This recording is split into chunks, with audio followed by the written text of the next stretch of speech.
आ गया और अगर वो आर्ट्स ले लिया तो वो कहते हैं कि 400 नंबर लेकर के आर्ट्स ले लिए, दूसरा लड़का तो 300 नंबर लेकर के वो साइंस ले गया है। तो ये बहुत ही गलत है। अगर आपको जो अच्छा लगता है वो स्ट्रीम चुनें। अगर आप सेटिस्फाई है साइंस पढ़ने के लिए तो आप साइंस लें। अगर आप अधिक मेहनत करना चाहते हैं और अगर कॉमर्स लेकर सेटिस्फाई है तो आप कॉमर्स लें। कॉमर्स पढ़ना अगर जानते हैं आपको अच्छा लगता है तो अगर आप आर्ट्स पर आपका रुचि है। हेलो दोस्तों, तो कैसे हैं आप सभी। हमें उम्मीद है कि आप लोग बहुत ही अच्छे होंगे। तो स्वागत है आपका अपने चैनल नवीन ऑनलाइन टिप्स पर। तो आज हम लोग ये बात करेंगे कि 10th के बाद क्या करें। आखिर 10th के बाद कौन सा स्ट्रीम ले, क्या साइंस ले, आर्ट्स ले या कॉमर्स ले।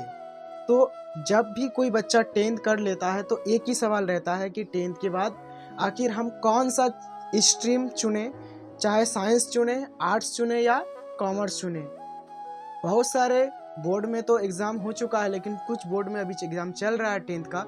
लेकिन अब जो है बच्चे 10th का एग्ज़ाम देने के बाद सोच रहे हैं कि कौन सा स्ट्रीम ले, साइंस ले, आर्ट्स ले या कॉमर्स ले। तो आज हम उसी के बारे में बात करने वाले हैं। तो अगर मान लो किसी का नंबर ज़्यादा आ गया, मान लो मैथ में 90 नंबर आ गया, लोग बोलता है साइंस ले लो। अगर अब मतलब मान लो कि साइंस में अगर मान लो कि 90 प्लस आ गया, लोग कहते हैं क्या ले लो, साइंस ले लो। या कोई कहते हैं आर्ट्स ले लो। अगर 400 नंबर लेकर के आ गया और अगर वो आर्ट्स ले लिया तो लोग कहते हैं कि 400 नंबर लेकर के आर्ट्स ले लिए, दूसरा लड़का तो 300 नंबर लेकर के वो साइंस ले लिया है। तो ये बहुत ही गलत है। अगर आपको जो अच्छा लगता है वो स्ट्रीम चुने। अगर आप सेटिस्फाई है साइंस पढ़ने के लिए तो आप साइंस ले। अगर आप अधिक मेहनत करना चाहते हैं और अगर कॉमर्स में अगर सेटिस्फाई है तो आप कॉमर्स ले। अगर कॉमर्स पढ़ना अगर जानते हैं आप तो अच्छा लगता है तो, और अगर आप आर्ट्स पर आपका रुचि है तो आप आर्ट्स ले। तो आप स्ट्रीम अपने हिसाब से चॉइस करें, ना कि लोगों के हिसाब से। अगर मान लो आपका 400 प्लस नंबर आ गया मैट्रिक में तो लोग कहेगा कि साइंस ले लो, या कोई कहेगा आर्ट्स ले लो, या कोई कहेगा कॉमर्स ले लो। तो किसी के बातों पर नहीं जाना है, खुद से चॉइस करना है कि आपको आपके लिए कौन सा स्ट्रीम बेटर रहेगा, आप उसको कितना पढ़ पाओगे। अगर देखा जाए तो तीनों स्ट्रीम ही बेहतर है, साइंस, कॉमर्स और आर्ट्स। तीनों स्ट्रीम में क्या है, अपने अपने जगह में तीनों ही स्ट्रीम बहुत बेहतरीन है और बहुत अच्छा है। सवाल आता है पढ़ने का, बहुत सारे बच्चा आर्ट्स ले लेते हैं लेकिन इसको हल्के में ले लेते हैं, पढ़ते नहीं हैं। तो ऐसा बात नहीं है कि ये आर्ट्स आसान है या साइंस आसान है, कॉमर्स आसान है।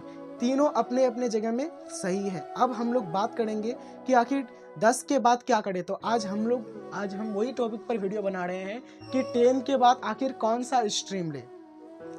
किसी के दबाव में आकर के कोई भी फैसला नहीं लेना है कि अगर कोई बोलेगा कि आर्ट्स ले लो तो आर्ट्स लेना है, कोई बोलेगा साइंस ले लो साइंस लेना है, या कोई बोलेगा अगर कॉमर्स ले लो तो कॉमर्स लेना है। नहीं, आपको जो अच्छा लगे वो लेना है।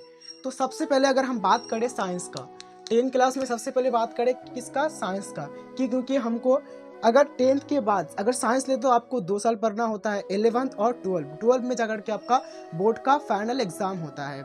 चाहे आप आर्ट्स लेते हैं, साइंस लेते हैं या कॉमर्स लेते हैं। तो सबसे पहले हम लोग बात करेंगे साइंस का, जिसको हिंदी में हम लोग क्या कहते हैं, विज्ञान कहते हैं। आपने 10th क्लास में भी पढ़ा होगा। और इसमें 2 चीज आता है, एक आता है PCM और एक आता है PCB। साइंस में 2 चीज आता है, एक आता है PCM और एक आता है PCB। PCM का मतलब होता है फिजिक्स, केमिस्ट्री, मैथ, और PCB का मतलब होता है फिजिक्स, केमिस्ट्री, बायोलॉजी। इसमें कौन कौन सा सब्जेक्ट होता है पहले वो जान लेते हैं। तो इसमें सब्जेक्ट होता है फिजिक्स, केमिस्ट्री, बायोलॉजी और मैथमेटिक्स। तो अगर मान लो कोई PCM लेगा तो वो फिजिक्स, केमिस्ट्री, मैथ पढ़ेगा, उसको बायो से कोई लेना देना नहीं है। और अगर मान लो कि कोई PCB लेता है मतलब तो वो पढ़ेगा फिजिक्स, केमिस्ट्री और बायोलॉजी, उसको मैथ से कोई लेना देना नहीं है। लेकिन वही कुछ बच्चे ऑप्शन में लेते हैं, दोनों लेते हैं। कोई लेगा PCM से के साथ B भी ले लेता है, मतलब फिजिक्स, केमिस्ट्री, बायो भी ले लेता है और मैथ भी ले लेता है, क्योंकि वो अधिक सेटिस्फाई है पढ़ने में। तो कोई बात नहीं, कोई ले लेता है। तो उसमें अगर आपका जो नंबर आएगा तो आप चाहे तो, क्योंकि ऑप्शनल सब्जेक्ट चाहे दोनों में कॉमन क्या है, फिजिक्स और केमिस्ट्री, PCM में भी है और PCB में भी है। अब एक्सटर्नल सब्जेक्ट क्या है, मैथ और बायोलॉजी। तो अगर आप दोनों रखते हैं साथ में तो अगर आपका मैथ में ज़्यादा नंबर आया तो मैथ का नंबर जुड़ेगा बोर्ड में, और अगर बायो में ज़्यादा नंबर आया तो बायो का जुड़ेगा बोर्ड एग्जाम में। तो आप अपने हिसाब से चॉइस कर सकते हैं कि अगर आपको साइंस लेना है तो साइंस में PCB लेना है या PCM लेना है। सब्जेक्ट ये 4 है, और इसके साथ आपको तो लैंग्वेज पता ही, एक हिंदी होता है, उर्दू होता है और इंग्लिश होता है। इन तीनों में से आप 2 को चूज कर सकते हैं। अब सवाल है कि क्या बने, साइंस लेने के बाद क्या बने। तो सबसे पहला आता है डॉक्टर। अगर आप पीसीबी लेते हैं तो पीसीबी से आप डॉक्टर बन सकते हैं, क्योंकि इसमें फिजिक्स, केमिस्ट्री, बायो। और अगर आप पीसीएम लेते हैं तो इससे आप इंजीनियर बन सकते हैं। क्या बन सकते हैं? अगर आप पीसीएम लेते हैं तो इससे इंजीनियर बन सकते हैं और आप एक साइंस के अच्छे टीचर भी बन सकते हैं।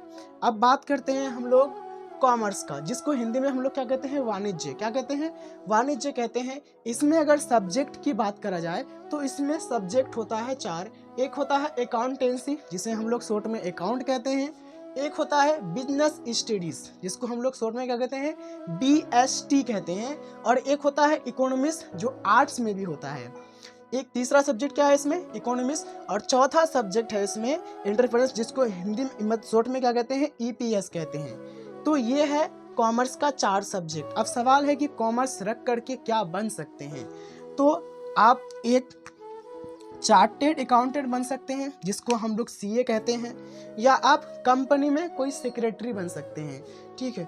और इसमें दूसरा क्या है कि आप अकाउंटेंट बन सकते हैं, या बैंक में कोई भी जॉब कर सकते हैं, या इसमें ऑथर बन सकते हैं आप, या फाइनेंस मैनेजर बन सकते हैं, या आप बिजनेसमैन बन सकते हैं। लेकिन अगर हम लोग को देखा जाए कि मेन मोटो कॉमर्स रखने का, लोग बिजनेस की ओर अगर भागते हैं, अगर आपको अपने भविष्य में अगर आपको बिजनेस के हिसाब से अगर आप कॉमर्स ले रहे हैं तो ये बिजनेस के लिए है, बिजनेसमैन के लिए ये कॉमर्स है। ठीक है। अब तीसरा सब्जेक्ट हम लोग आ रहे हैं आर्ट्स, जिसको हिंदी में क्या बोलते हैं? कला। क्या बोलते हैं? कला। इसमें कौन कौन से सब्जेक्ट हैं पहले उसको देखेंगे। तो पहला सब्जेक्ट है हमारा हिस्ट्री। क्या नाम है? हिस्ट्री। और दूसरा सब्जेक्ट है जियोग्राफी। तीसरा सब्जेक्ट है पॉलिटिकल साइंस। चौथा सब्जेक्ट है इकोनॉमिक्स, जो कॉमर्स में भी है।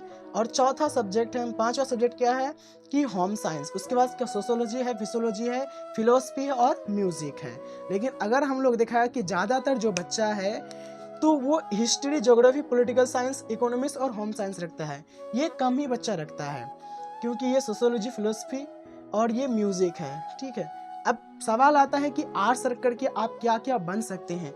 तो आप आर्ट्स रख करके बहुत कुछ बन सकते हैं। चाहे तो आप IAS का तैयारी कर सकते हैं, IPS का तैयारी कर सकते हैं, जो UPSC कराती है, जिसका एग्ज़ाम। उसके बाद आप एडवोकेट बन सकते हैं, जर्नलिस्ट बन सकते हैं, फैशन डिजाइनर बन सकते हैं, या आप एक आर्ट्स के अच्छे टीचर बन सकते हैं। अब सवाल ये है कि क्या सिर्फ आर्ट्स वाला ही IAS IPS बन सकता है? तो नहीं, ये गवर्नमेंट जॉब है, इसकी फॉर्म कोई भर सकता है और कोई भी इसका तैयारी कर सकता है। लेकिन बेहतर होता है आर्ट्स वाले के लिए, क्योंकि इसमें आर्ट्स से ही पूछा जाता है, तो ये बेहतर होता है। ठीक है। लेकिन IAS का तैयारी साइंस वाला भी कर सकता है, कॉमर्स वाला भी कर सकता है, और कोई भी गवर्नमेंट तैयारी तीनों कर सकता है, जैसे SSC, CGL, उसके बाद रेलवे लाइन में जो भी नौकरियां होते हैं तो सब कर सकता है। तो अगर आपको वीडियो अच्छा लगे तो वीडियो को लाइक करें, और अगर आप चैनल पर पहली बार आए हैं तो चैनल को सब्सक्राइब जरूर कर दें। ये याद रखिएगा कि स्ट्रीम आप खुद से चुनें, आपको कौन सा स्ट्रीम बेटर लगता है। किसी के दबाव पे, किसी के बातों पर आकर के ना चुनें।